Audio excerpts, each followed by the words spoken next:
This right here used to be steel, and GM made that change on purpose. Not by accident, not to save you money, to save them money. And today I'm going to prove it. I've been working on trucks for over 15 years. Silverados, Sierras, all of them. And I'm going to tell you something that the dealership will never say to your face. The Silverado you can buy today is not the same truck your dad drove. It looks similar. It's got a bigger screen, fancier badges, more cup holders. But underneath all of that, GM has been quietly stripping out the things that made this truck legendary. And they've been doing it since around 2014. Let me show you exactly what I mean. First, the frame. Go look at a 1999 Silverado frame versus a 2023. The old one is thick, heavy gauge steel, built like it was meant to survive a war. The new one has thinner sections, more welds, and in some spots they've added foam filling to reduce noise. Foam in a truck frame. Because it's cheaper than engineering proper sound deadening into the steel itself. That's not innovation. That's cost cutting, dressed up as technology. Second, the engine components. The old 5.3 liter that came in the early 2000s Silverados was a simple, brutal, almost indestructible engine. You could abuse it, ignore it, and it would still get to 300,000 miles without major surgery. The newer 5.3 has AFM, active fuel management. GM told you it saves fuel, and technically it does, a little, but what they didn't tell you is that the lifters inside that system fail, constantly.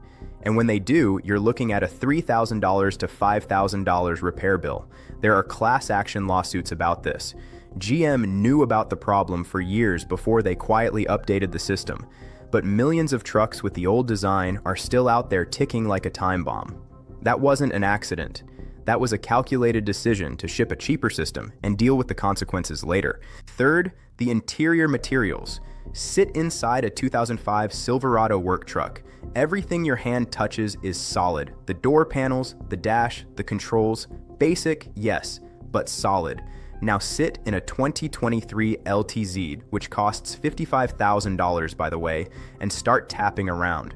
You'll find plastic that flexes, panels that creak, and trim pieces that rattle within the first year of ownership. The cup holder mechanism feels like it belongs in a $15,000 economy car. People are paying truck of the year prices for economy car quality materials inside. GM spends their money on what you see in the ads, the aggressive front grille, the LED lights, the big touchscreen, because that's what sells trucks on a lot. Once you've signed the papers, the rattling trim is your problem. Fourth, the cooling system. The older Silverados had a robust, simple cooling setup that lasted the life of the truck in most cases. The newer trucks have more plastic in the cooling system than ever before. Plastic intake manifolds, plastic coolant reservoir tanks, plastic thermostat housings. Plastic expands and contracts with heat every single day.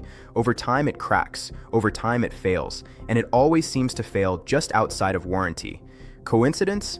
Maybe, but it keeps the parts department very busy. Now here's the part that should make you angry. GM knows exactly what they're doing. These are not engineering mistakes. They have rooms full of engineers and accountants who calculate exactly how cheap they can make each component before the failure rate becomes a public relations disaster. They know the lifters fail. They know the plastic cracks. They know the frames are thinner. And they ship it anyway because the margins are better. The 2023 Silverado has a profit margin that would make your jaw drop. And yet the truck costs more, breaks sooner, and is harder to fix yourself than any Silverado that came before it. So what do you do with this information? If you already own a newer Silverado, the first thing you need to do is delete the AFM system or have it disabled. There are range technology kits and tuners that do this, and they will save your engine. Second, get under your truck and look at your cooling system lines once a year. Catch the cracks early. Third, if your truck is approaching 60,000 miles, do not skip the lifter check.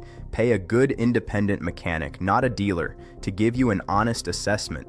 And if you're thinking about buying a new Silverado, consider buying a certified pre-owned 2012 to 2014 model instead. That generation hit a sweet spot between modern features and old school build quality. You'll spend less money and get more truck. GM built its reputation on the back of hardworking people who needed a hardworking truck. The Silverado name means something to millions of people, and they are absolutely cashing in on that loyalty while delivering less and less every single year. That's not a mistake. That's a business model. If this opened your eyes, hit subscribe because next week I'm going to show you exactly which Silverado years to buy and which ones to run away from. That video will save you thousands of dollars. See you then.